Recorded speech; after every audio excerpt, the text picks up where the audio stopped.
So include that as well. you could say, but people won't understand what that is. I think maybe sister is more friendly. Okay. Yes. Yeah. Okay, good. Okay, here. Okay.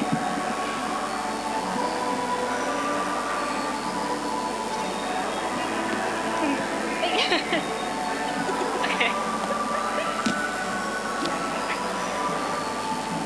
Okay. I'm afraid the time. Okay. Should we start or have the time? I'm sorry.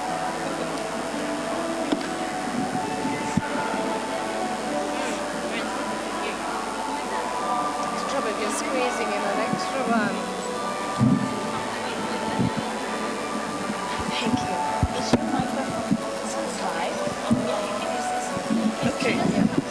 Maybe that they're trying to pull this up so that she's trying to give her. Okay, so we're going to take the risk. okay. Yes. Excuse me. Do you mind? Excuse me. Can we do this? Might actually. I think this might works. Yeah, I think this one works. One more? We don't want a mic that doesn't work.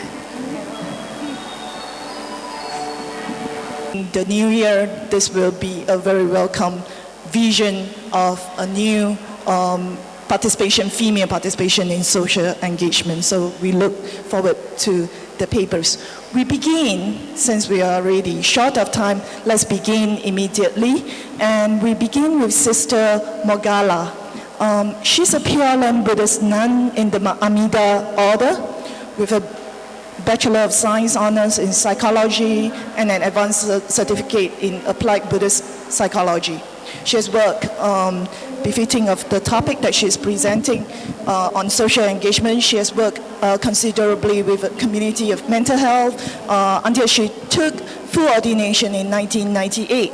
Since then, she has been involved in Amida projects in Zambia, Sarajevo, France, and the UK, and founded a grassroots project working with the poor in Delhi in 2004. She also now is with a small temple in London, involved with various Buddhist interfaith networks in UK, including, of course, Sakyadhita UK, and holds several administrative positions in the European Buddhist Union. We are very to invite you to look forward to your presentation. Sister Mogala, we welcome.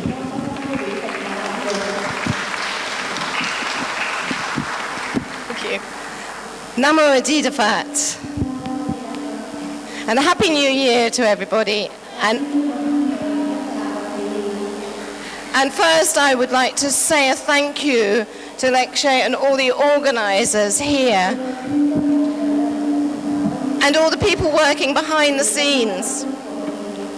The people in the kitchens and all the wonderful volunteers. So a big thank you to everybody.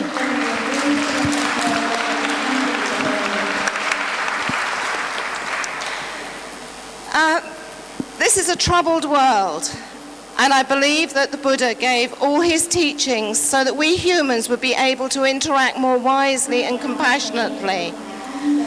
Therefore, at heart, I think Buddhism is meant to be social engaged. An early influence on my Buddhist life was the teaching of Thich Nhat Hanh, who coined the term engaged Buddhism. I suspected that this aspect of social engagement was largely lost when Buddhism came to the West.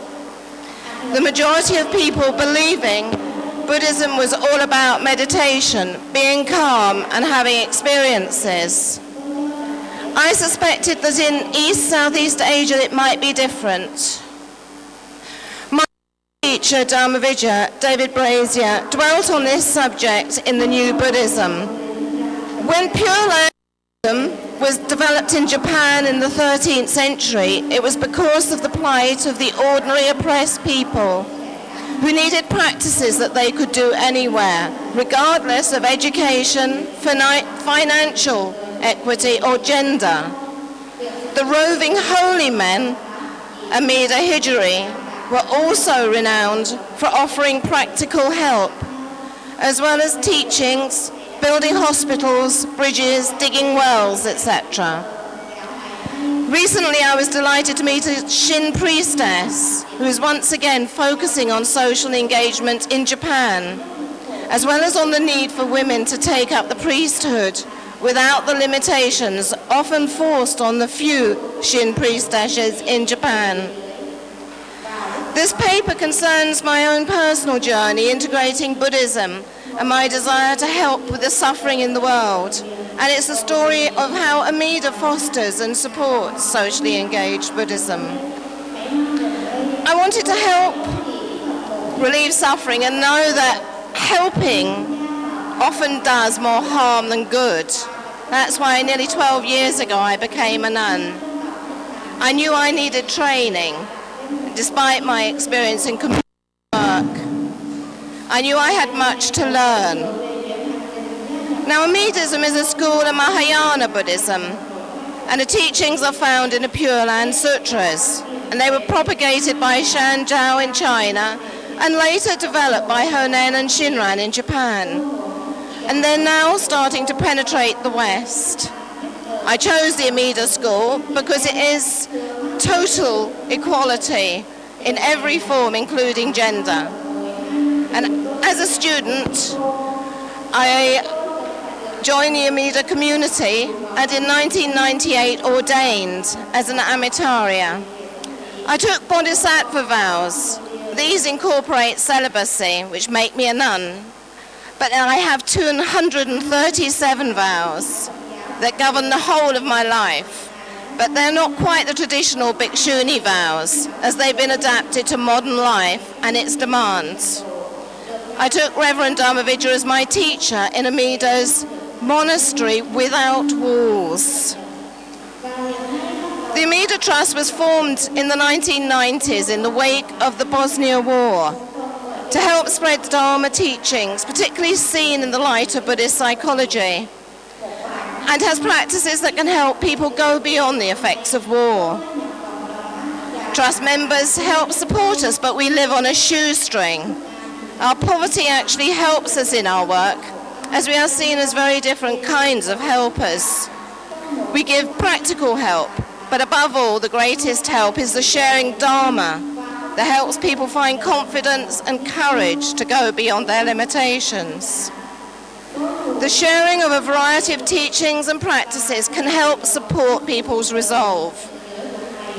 I'll speak a little bit about my 10 years as an engaged Buddhist.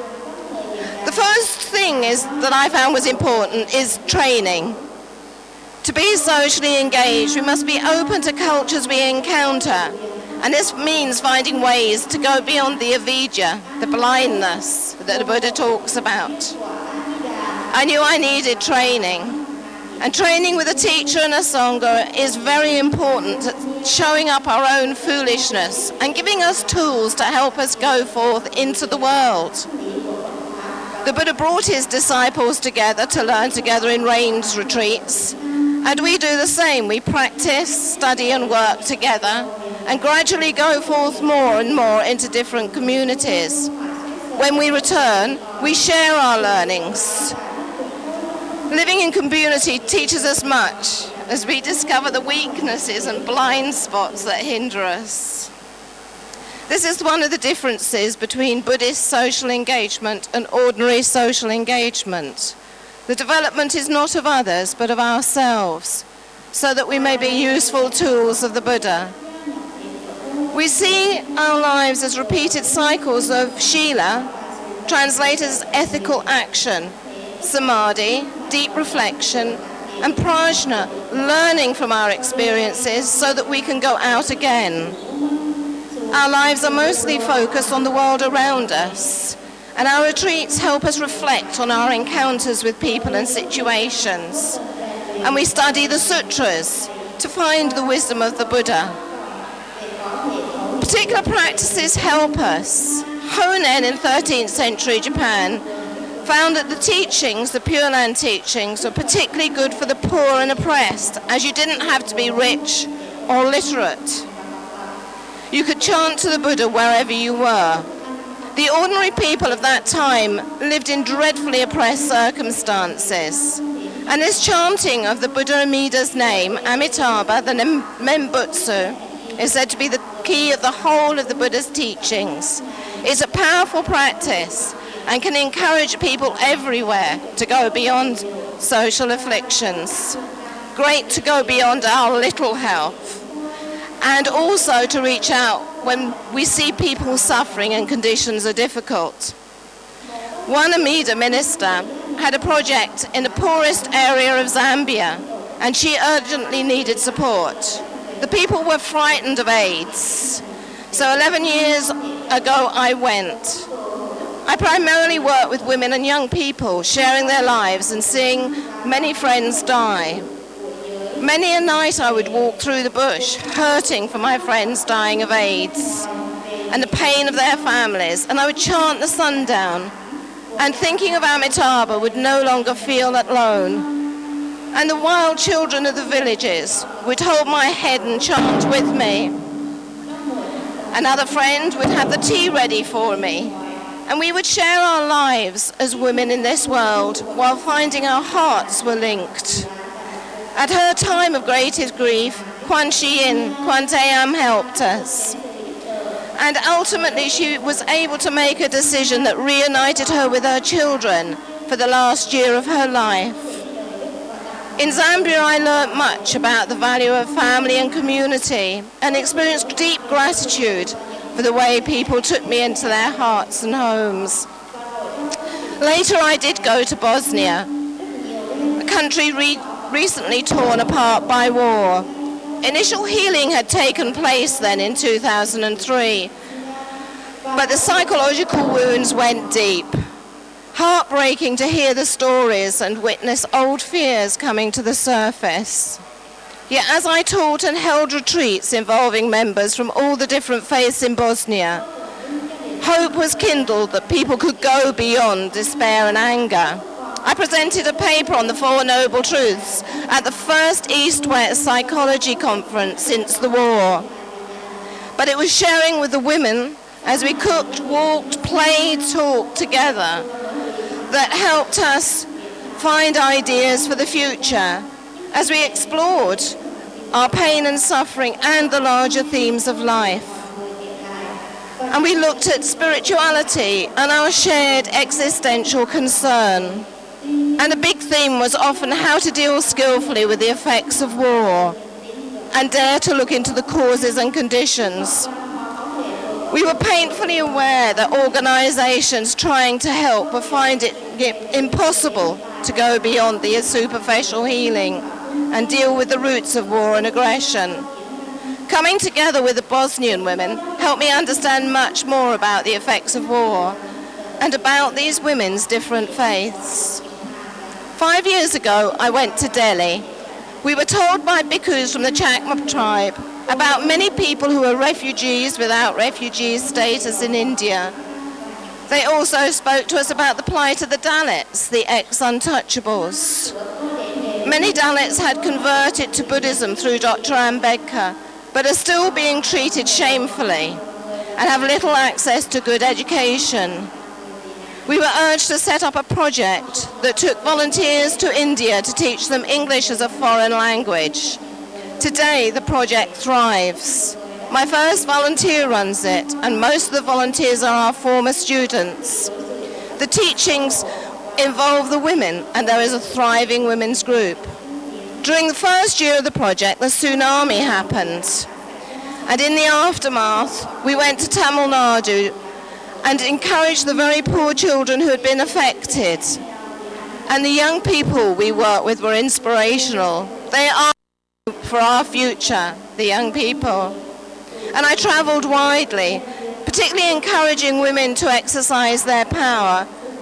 And in some areas, women were coming together to improve their lives and were inspiring their whole communities. This coming together of women offers not just hope to the communities around them, but also to the world at large. Together we can build a world that is not governed by greed, anger and ignorance, but by love, compassion and wisdom. However, I did become aware in India of the shortage of ordained women, and also how even at an Engaged Buddhism conference, nearly all the speakers and facilitators were men. We still have a long way to go, and more women teachers are needed.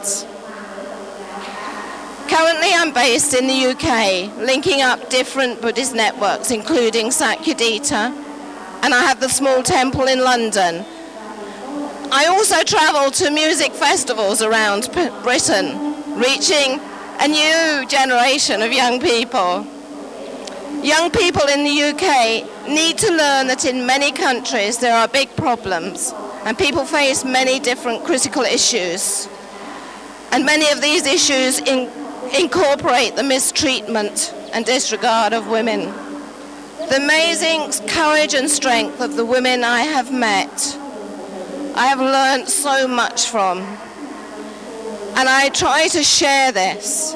Most of us in the West, and I share this as a working class woman who is very ignorant about world issues. Many of us are ignorant about life in other countries and have many misconceptions and prejudices. The experiences opened up my eyes to all the complex issues. However, above all, despite the problems people faced, as we shared, people could see that Buddhist teachings have much to offer. People could see that they can make a difference and offer practices that can enable us all to do things differently. People from around the world touched by the Buddha's teachings. Namo Adida Fat. Thank you. Thank you very much for the very inspiring talk. Jeff, I hope I got the name pronounced correctly, a Buddhist laywoman from Ulaanbaatar, Mongolia. She has studied Buddhism with a number of renowned teachers, including Bod Jazut Damba, I'm sure I'm manipulating the name, Jado Talkut, and the Dalai Lama himself. She's currently retired and working to establish a branch of Sakyadhita in Mongolia. We have the pleasure, in addition, to have a translator for her into English, and that is Sister Malia Wong will be translating for us. Thank you very much, Sister. Please. Is the mic work? In this presentation, I would like to talk about the critical problems that contemporary Mongolian Buddhist women are facing, based on my own personal experience. In Mongolia, there are two major streams of Buddhism, Mahayana and Theravada. In addition, shamanism is attracting more and more Mongolians. Mongolian Buddhist practice in the Mahayana tradition. There is any organization that manifests Mongolian Buddhist nuns, and there are 3 Buddhist women's monasteries. Today, 2 critical problems face Mongolian Buddhist women. First, Mongolians have practiced Buddhism since ancient times, which has helped protect our natural environment by protecting animal life and the wanton destruction of animal habitats. In addition, Mongolians have also retained certain shamanic or animistic traditions. For example, we protect rivers by reasoning that if we pollute the waterways, then the god of nature will be offended, and we then will not be able to have pure water to drink. Similarly, we cannot dig the offended, and we then will not. Similarly, we cannot dig the ground indiscriminately, because the god of nature will become furious. Today, the problem of global warming, which is increasing throughout the world, are also affecting Mongolia. Many problems affecting Mongolia, such as diminishing waterways, are the result of human beings' mistakes. Therefore, it is essential that we spread the teachings of the Buddha to the younger generations. Unfortunately, as a result of the major suppression of Buddhism in the 1930s, during which time the propagation of Buddhist teachings was prohibited. The Constitution of Mongolia states that Buddhists cannot propagate Buddhism in any school, kindergarten, or other organization, but can do rites and blessings only. First, in order to cultivate and propaganda Buddhist tradition doctrine, to open a branch of Sakyadhita in Mongolia. We believe that you can support us in this matter. Second, although there are many monasteries for monks, complete with dormitories, schools, and special places to meditate, there is no special school for nuns. Therefore, opportunities for Buddhist nuns and laywomen to study and practice are very limited. There is a Buddhist university in Mongolia, but it does not accept women students. The only opportunity for Buddhist studies for women is to study in the faculty of Buddhist philosophy at Mongolian National University. Third, opportunities for women to train in Buddhist monastic life are very limited because there are no nuns who are recognized teachers. When women train with monks, they may encounter difficulties, such as a lack of material support. In some cases, female disciples may be expected to pay all the living expenses of their monk teachers. For all these reasons, there's a danger that the younger generation of Mongolian nuns, who are very few in number, will decline even further. As daughters of Sakyadhita Buddha, we would like to contribute to Mongolian Buddhism by cultivating our minds through Dharma practice and propagating the Buddhist teachings in order to protect nature, the habitat of innumerable species of animal life, from the greed and exploitation of human beings. We believe that men and women should have the same rights to study and practice the Buddhist teachings, including the right to live a renunciant life. Therefore, we request the Buddhist women of the world to please stretch out your warm hands to assist Mongolian Buddhist nuns. Thank you.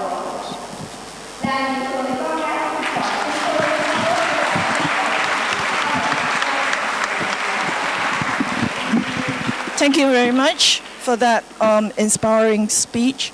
And next we have somebody from Jaewon Seongja, right? Who is joining us actually originally from Korea, but she has been in Japan studying for a long time. She's right now doing her postgraduate studies at Kobe University in Japan, and her specialty is studying Buddhist nuns in Korea, and particularly she's very interested in social engagement, which she is going to bring to us this afternoon. Welcome.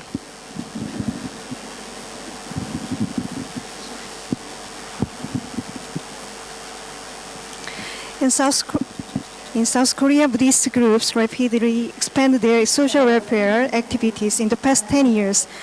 The 2006 Bulletin of Buddhist Social Welfare application of Korean Buddhist Joge Order Foundation for social welfare indicates that in 1995 there were only 95 Buddhist institutions, which became quintupled up to 477 in 2006.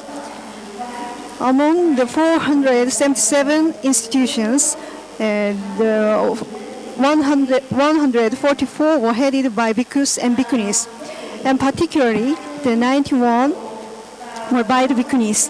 Traditionally, Korean Buddhist monks and nuns established a temple in the forest remote from the city in order to focus on Zen meditation practice. Their engagement in social welfare is relatively a new phenomenon. Particularly, bhikkhunis' active commitment to social welfare is remarkable. By performing this new role, Korean bhikkhunis receive high social recognition. This paper will examine an important change in the Korean bhikkhunis' role, which has attracted people's attention but hasn't been studied in detail.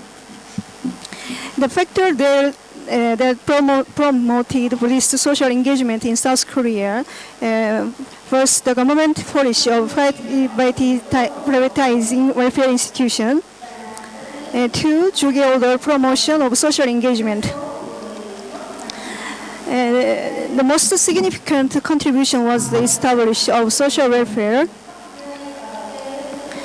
department in Buddhist universities, such as Donggu University as Jungang Sangha University, where Buddhist monks and nuns acquire specific knowledge about the care people in need management of welfare institutions.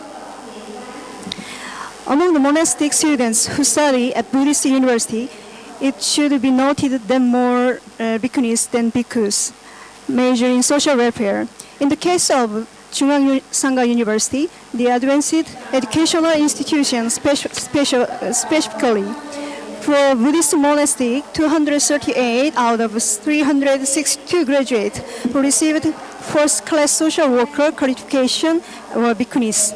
In Donggu University, in the evening course of graduate school for social welfare, many bhikkhuni abbesses who have long engaged in welfare activities are studying in order to acquire more specific knowledge. The data indicate that more bhikkhunis than bhikkhus are committed to social engagement and eager to acquire higher qualifications and specific knowledge in social welfare. Third, a sense of rivalry with Christian welfare organization.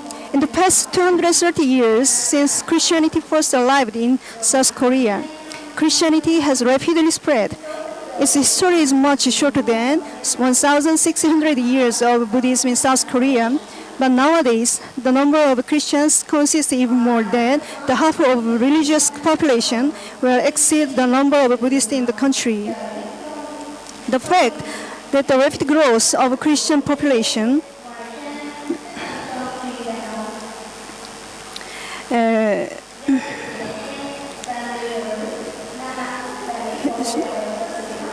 one bhikkhuni said in my interview, one of my followers had a seriously handicapped child.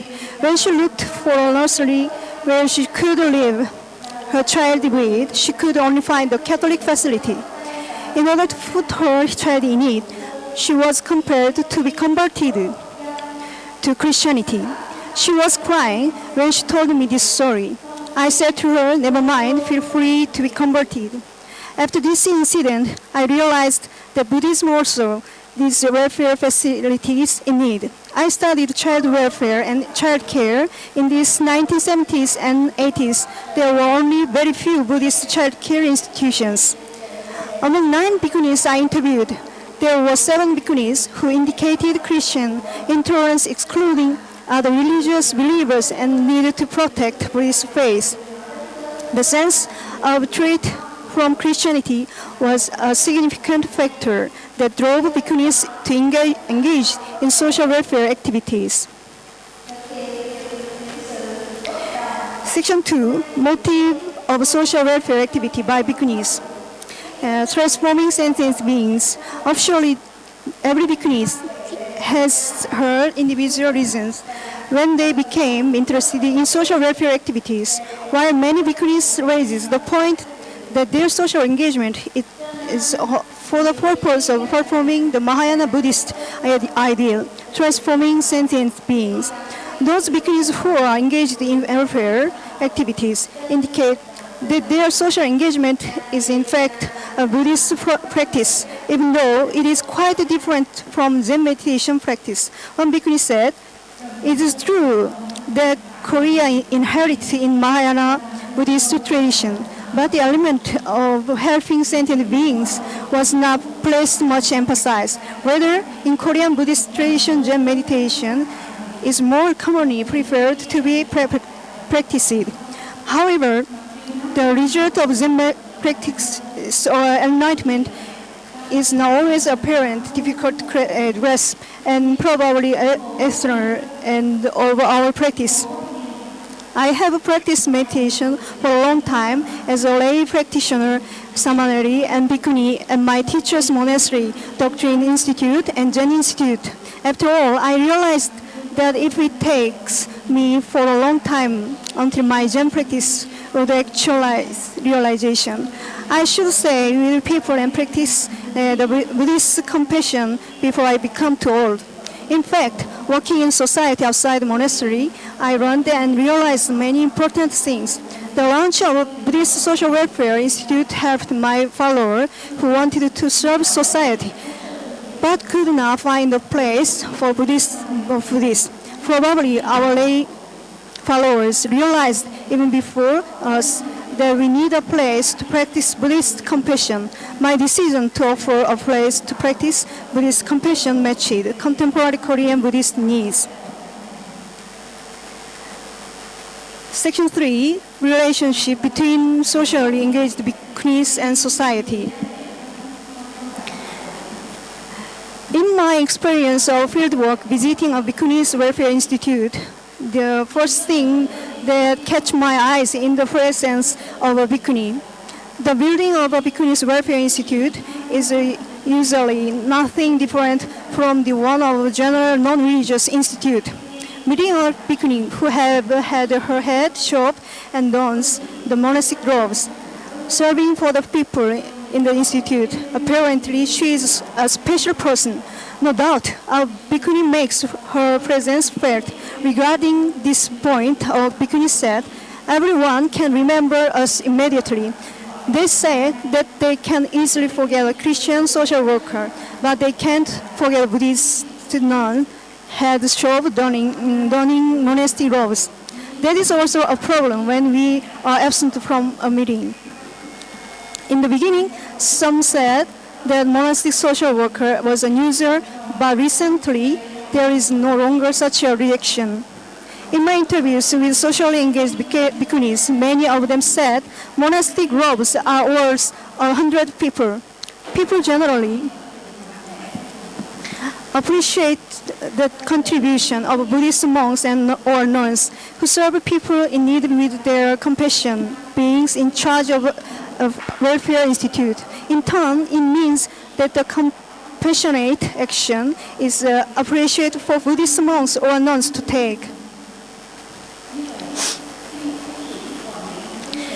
Credit to Bhikkhunis femininity. Femininity is other aspect that people appreciate socially engaged bhikkhunis. One bhikkhuni said, a bhikkhuni's difference from a bhikkhu is her femininity or motherhood. Just like mother at home, bhikkhunis are more considerable in every aspect, economize the visit as small as possible. Such a nature of women suit to do social work. On the other hand, many bhikkhus undertake various tasks as the abbot of a temple or as the project head of the order. For them, social welfare is one of many tasks in charge. Usually, if bhikkhunis engage in social works, they do nothing else. That makes a lot of difference from bhikkhus. No matter how efficiently a man do housekeeping, he could never become a mother. In summary, a bhikkhuni has two advantages when they engage in social welfare work. One is her priesthood and the other is her femininity. The strong point of the social welfare activity by bhikkhunis mean that the merit as women is helpful at the spot of social welfare together with the merit as an ordination into priesthood person of bhikkhunis. That is, it is understandable that the bhikkhunis have gained self-confidence by being engaged in contributing to society outside the temple, performing welfare activities as stated above. Also, bhikkhus monopolize leadership and only fringe roles are usually left to bhikkhunis in Jogyoda group. To sum up, it can be said that social engagement is connected with bhikkhunis empowerment. First section, contradicting roles and role as a social worker. However, socially engaged Korean bhikkhunis face great difficulties of contradicting roles and position as a priest and a social worker. One bhikkhuni said, when nuns are in the temple, they are respected and served by disciples and lay followers with great care. In a sense, they are protected and accorded privileges. When they enter the world of social service, such privileges can never be expected. In front of people in need, we rather comport with our limitation of experience, abilities, and commitment. Sometimes we return to temple in great despair. In conclusion, social engagement brought at least three significant changes in bhikkhuni themselves and contemporary Korean Buddhism.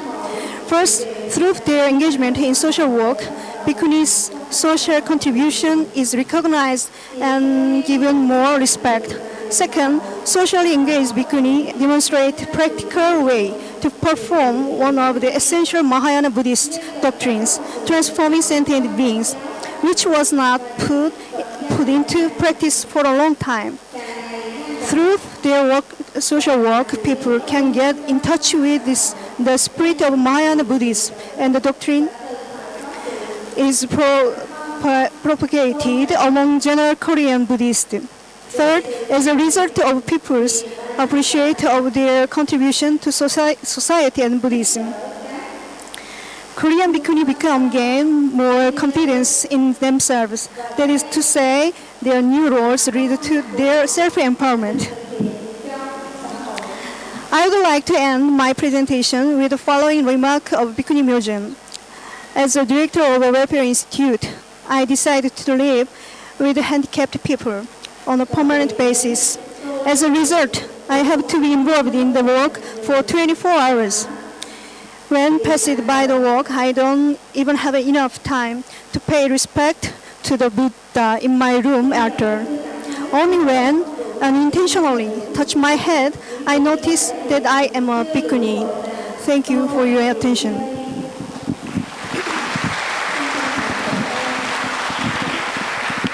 Thank you very much, Hae-sung, for a very insightful paper that interweaves institutional history, doctrine, and also your personal experience.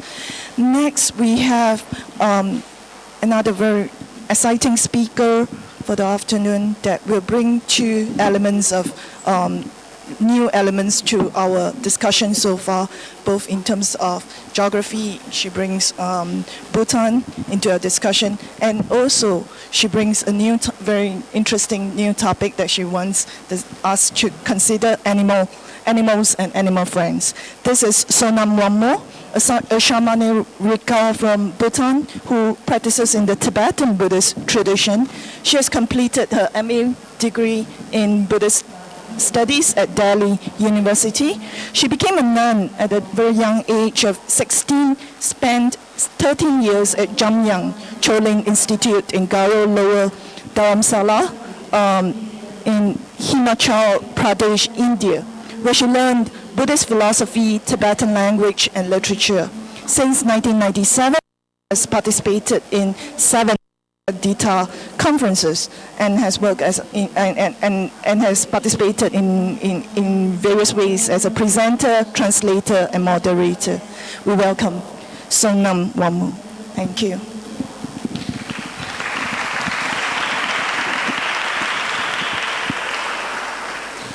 Good afternoon and very happy New Year to all the Venerable Sanghas, Dharma brothers and sisters.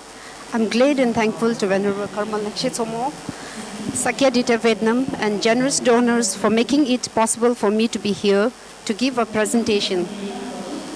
To begin with, women in Buddhism have been portrayed in various charitable and compassionate activities and have demonstrated their immense capacity to contribute to the well-being of sentient beings.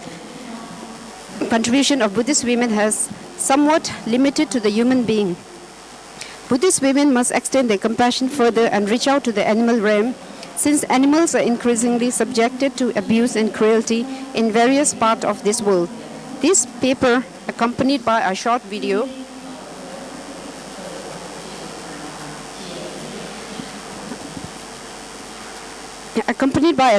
has 3 objectives. First, it highlights the important yet often neglected role that Buddhist women play in animal welfare. Second, it raises awareness about how Buddhist women from all cultural traditions can play a greater role in making the world a better place for all animal friends. And third, it encourages women to extend their compassion and energies to animals who are also sentient beings. Buddhism does not distinguish between animals and human beings. Buddha stood for an ethically based relationship between humans and animals. Buddhism advocates non-harming of sentient beings through the first precept. The most important concern in temporary animal rights movement is the fact of animal suffering and the cruelty that is inflicted by humans on animals. Buddhism very much recognizes this fact and vehemently opposes mistreatment of animals. Second, like humans, animals are also subject to suffering, and that humans have been and can be reborn as animals according to our karma. Most people who hear the cries of an animal lying in the drain or left in a box in some convenient location would just pass them by. There may be some feeling of sympathy for these beings. Perhaps a thought may crop up in their minds that something should be done to save the lives of these beings. Some may even say a prayer for their well-being, but that's as far as it goes. If the animal is hungry, wounded or sickly, chances are that most would simply hope for someone else to discover them and provide the necessary care and medical attention. Many would shudder as the thought of having to assume responsibility, citing various constraints such as lack of time, finances, knowledge on how to take care of strays. In short, most would pass them by and assume that caring for fellow sentient beings is the responsibility of others. Now, if anyone in society would subscribe to such thinking, then there would be little or no chance at all for stray animals to survive in this human-dominated world. Even if they do, their conditions would be miserable. Fortunately, there are compassionate and resourceful people who just cannot bear to ignore the plight of stray animals to allow them to be put to sleep. These people have the ability to look deeply into the situation, and they understand that the happiness and suffering of animals are very much interrelated with our own happiness and suffering. As human beings, hence, they act not on impulse, but on the basis of deep understanding, compassion, and love for these animals. One such group of people, who call themselves the Metta Karuna Rescue Team, is a small yet significant group of dedicated lay Buddhist women in Kuala Lumpur, Malaysia, who have come together for a common cause to save stray dogs and cats from certain death resulting from the actions of irresponsible pet owners and the general apathy of an increasingly materialistic urban populace. Despite their busy lives over the last 4 years, they have shown great consistency and compassion in conducting independent pet rescue work.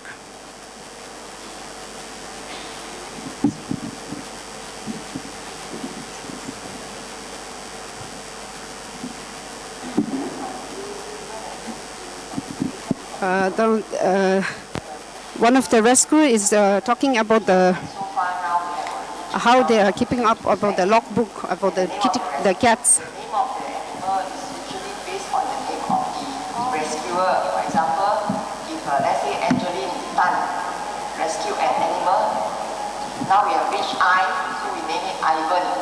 Follow her. So we have A, B, C, and this rinsing. With A to Z, 3 rounds. Even though they started out without much knowledge and resources, the 4-year-old Metta Karuna Rescue Team has indeed come a long way since the discovery of their first kitten. These women are mostly working women who, despite their busy lives, still choose to help the stray animals, mainly cats, whenever they can, and are careful not to stretch themselves beyond their means. This is why these women do not house the stray animals for long, but strive to rehome them as fast as they can. As the older the animal becomes, the lesser the chances of adoption. Therefore, the Metta Karuna team acts only as temporary fosterers until a proper home is found for the strays. When a stray is rescued, usually by team members or close friends, the team would first feed, nurse, and clean them. The fur kids are usually home treated unless they are very ill or wounded, which would then be referred to a veterinarian. As soon as an animal is found, the team would already be on the lookout for adopters. Pictures of the fur kids would be taken and then used to promote them for adoption. The team adopts various strategies, such as by word of mouth to friends, colleagues, relatives, and even students of the Buddhist Sunday school, of which all of the rescue team members are affiliated with. Another strategy is setting up booths at shopping complexes and flea markets, as well as at fundraising events by various Buddhist organizations.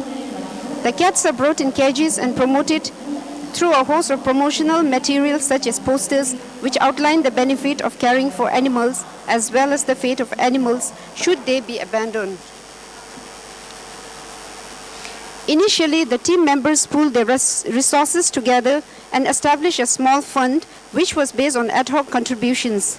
Subsequently, friends and neighbors learned of their good work and began to give donations which further encouraged the team to continue serving the animals. The team also tried various methods to support the fur kids, such as writing captions in contests which could at least earn them some pet food and shampoo to last a few months. The fee collected through boarding and home visits also helped to sustain the team's efforts. A major portion of the fund is used for spaying of females, neutering of males, and medical treatment.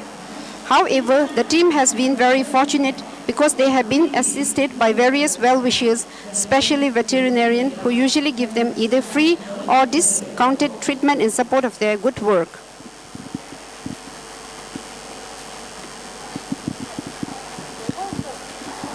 This is the adopter's voice, how she found the cat and how she took her. I first saw her, then Sister Agnes and Sister Sumitra asked me whether, I want to hug her. So they actually allowed me to hug her. So she was very comfortable in my arms. So I was also very comfortable. It's about 4 months plus now. She's behaving very well. She's a good company. And she helped me to practice my metta more and patience because I have to feeding her is not a problem, but clearing the sheet. So she's giving me the chance and opportunity to practice patience and metta.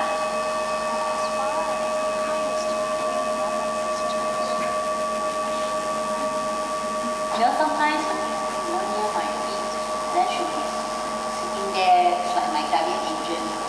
So it's like a true friend.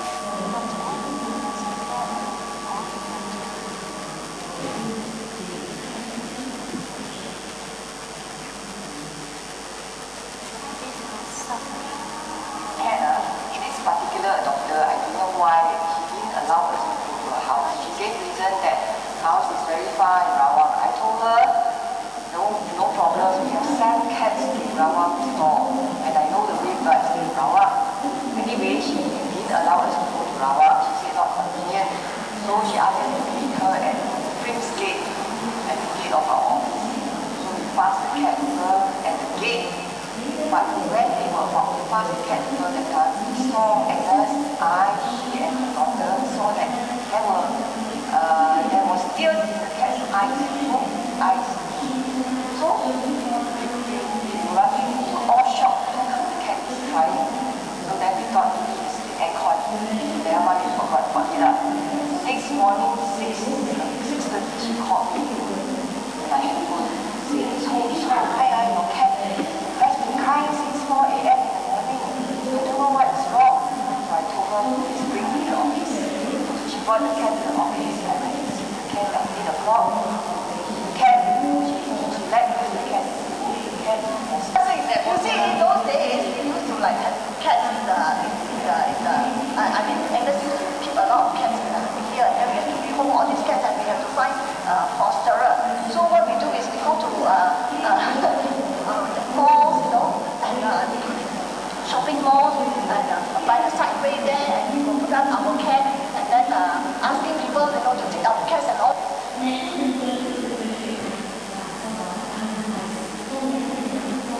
These things, and there was one day we were at this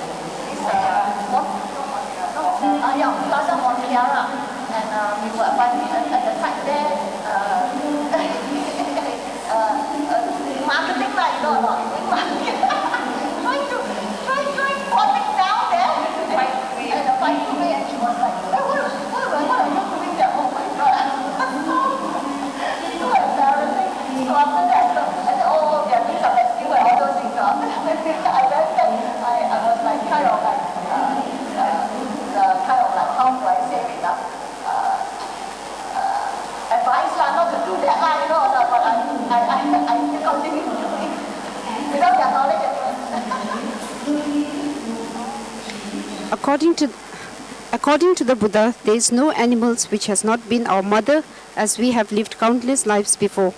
Our happiness is intertwined with theirs, as theirs As we are all connected in the web of life, to get enlightened, we must have compassion, which is the key practice of bodhicitta, the root of all realizations.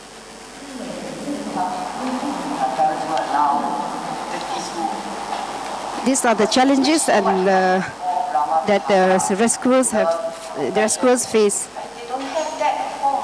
How? You know, their children at home, the father tell them, you get asthma, you can't have it. Who's going to take care of the cat?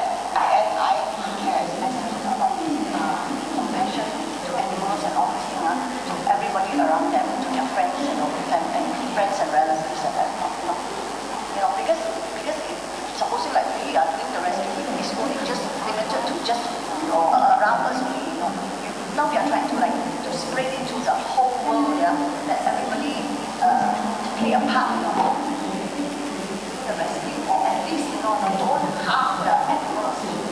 I think it's very important to lead by example, to show by example. Like I'm able to get kind of support from my neighbors. My opposite neighbor was very anti-cat before when I once went to look for a cat that escaped from my cage.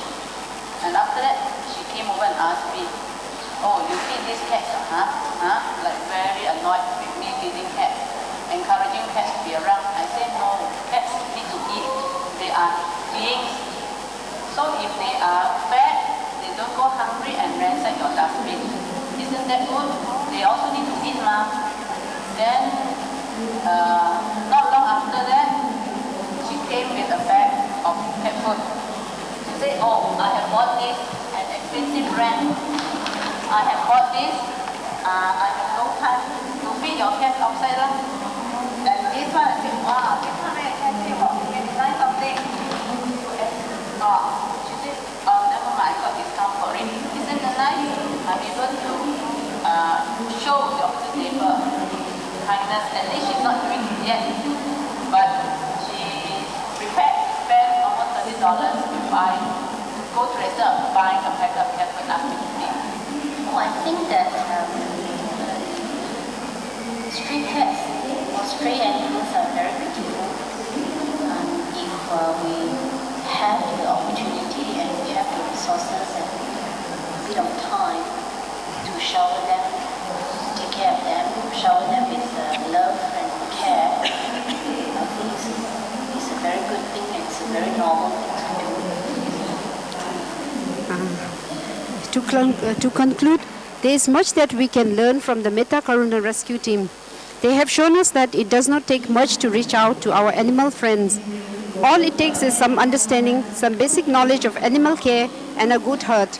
I encourage women of all walks of life to take up such projects, as women tend to be more compassionate and caring, and it is also not heavy work where hard labor has to be used. The merit that we acquire from this kind of work will be immense, as the animals are really in need of protection. As we say, a friend in need is a friend indeed. At this point, I conclude with the word of His Holiness the 14th Dalai Lama. In our approach to life, a basic fact that confronts us squarely and unmistakably is the desire for peace, security, and happiness. And no matter whether different forms of life belong to higher groups such as human beings or to the lower groups such as animals, all beings primarily seek peace, comfort, and security. Life is dear to a mute creature as it is to man. Even the lowliest insect strives for protection against dangers that threatens its life. Just as each one of us wants happiness and fear pain, just as each one of us wants to live and not die, so do all the other creatures. Thank you.